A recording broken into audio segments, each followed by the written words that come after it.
Breaking news చూస్తున్నాం. రాష్ట్రంలో అన్నదాతల పీకలపైన కేంద్రం కత్తి వేలాడదీస్తోంది.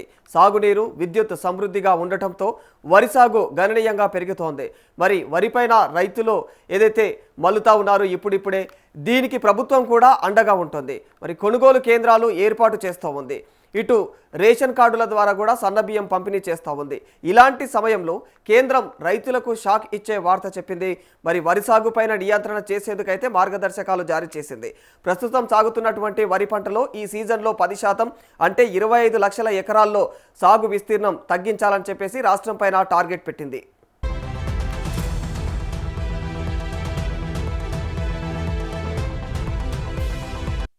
తెలంగాణ గడ్డపై పారుతున్న జలకలతో వరి సాగు రికార్డులు సృష్టిస్తూ ఉంటే కేంద్రం మాత్రం దీనికి కళ్ళం వేసేందుకు సిద్ధమైంది. మరి దేశవ్యాప్తంగా కూడా వరి సాగును తగ్గించి ఆ స్థానంలో నూనె గింజలు, పప్పు ధాన్యాలను ప్రోత్సహించాలనే లక్ష్యంతో కేంద్రం భారీ ప్రణాళికలకు అయితే సిద్ధమైంది.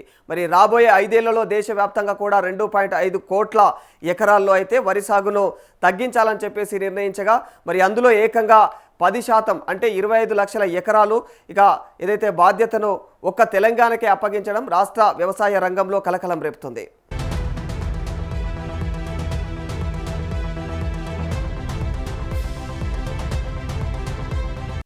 గడిచిన 3 ఏళ్లలో తెలంగాణలో వరి సాగు విస్తీర్ణం లక్షల ఎకరాల మేర పెరిగి ప్రస్తుతం 1.33 కోట్ల ఎకరాలకు చేరుకుంది.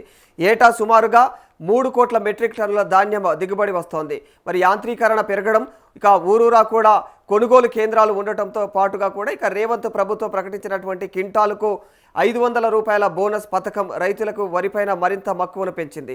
మరి ఫలితంగా కేంద్ర గోదాముల్లో ధాన్యం నిల్వలు నిండిపోయాయి. కొత్త పంటలను నిల్వ చేసేందుకు స్థలం లేని పరిస్థితులు ఏర్పడింది. మరి ఈ కారణంగానే ఏటా 5 లక్షల ఎకరాల చొప్పున అయితే వరి తగ్గించాలని చెప్పేసి కేంద్రం చెప్పింది.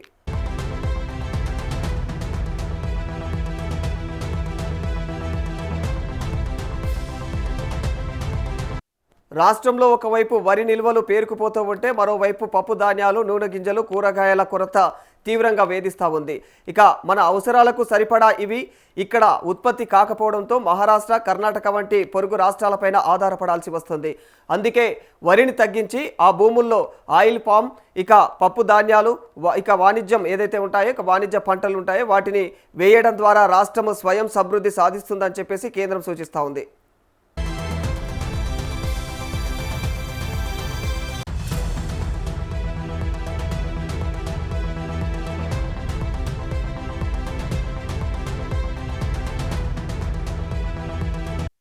అయితే దశాబ్దాలుగా వరి సాగుకే అలవాటు పడినటువంటి రైతులకు ఇది పెద్ద పరీక్షగా మారనుంది.